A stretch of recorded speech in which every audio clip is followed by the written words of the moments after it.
I think that this has accelerated many of the things we were going to do in education by about 10 years. He hopes the final decision on what the fall will look like comes by June 1st. And it will likely look a little different than it did last fall. Probably so. I think for the safety of the students, for the safety of remember, we also have older faculty.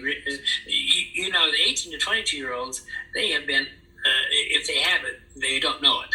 Almost all. The real vulnerable folks are those above 60. We have faculty there. They have a 76-year-old university president. You know, they have me absolutely locked down with drones overhead. Do you foresee some drop off in the number of students that come in the fall? I do. I think if you gave me truth serum, I'd say yes. You know, obviously, we're working very hard not to make that happen. Experts say larger universities like West Virginia will be able to survive a loss in enrollment. Many universities are worried about survival at this point.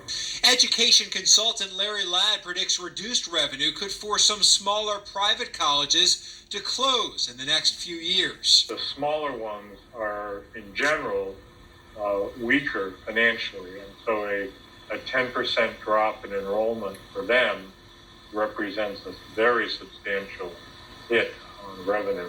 The COVID-19 pandemic has already cost colleges money and refunded dorm, meal, and student fees. We contacted 353 Division I schools. Only 13 schools told us they weren't issuing dorm refunds for this semester.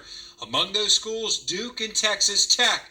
15 schools, including Harvard and West Point, said they weren't issuing refunds on meal plans. It is a good rule to make sure your customers are happy, and so most universities are refunding on a prorated basis.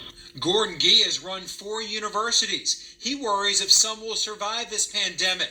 Universities that rely heavily on international students might struggle, since those students typically pay full tuition.